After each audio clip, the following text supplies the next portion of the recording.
In this guide, I'm going to show you how you could factory reset a MacBook Pro 2015. Before we do get into this guide, make sure to like the video and subscribe to the channel with all notifications on. It really does help the channel and lets us know that you want more content like this. We'd greatly appreciate it. And if at any point throughout this guide you did have any questions, just ask them down in the comment section below and we could help you out further. I'm going to be doing my best to reply to every single comment down there. But this process works very similar to resetting an iPhone. So if you've ever done that before, this is going to feel super familiar. Essentially, begin by going up to the left-hand sidebar and just find the little Apple icon up at the very top. Click on it, go to system settings, and on these system settings, make sure you're on this general tab right here.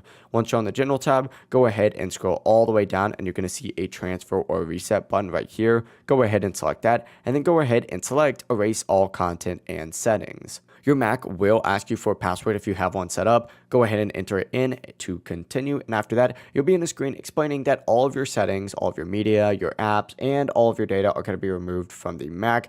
Just take a second to review everything listed just so you know exactly what is being erased, or whenever you're ready, hit continue, follow the on-screen prompts, and your MacBook will begin the factory reset process automatically. It really is as simple as that. That is how you can go ahead and factory reset a MacBook Pro 2015. If this guide did help you out, make sure to like the video and subscribe to the channel with all notifications on. It really does help the channel and lets us know that you want more content like this. We'd greatly appreciate it. And if at any point throughout this guide you did have any questions, just ask them down in the comment section below and we could help you out further. Have a great rest of your day though. Peace.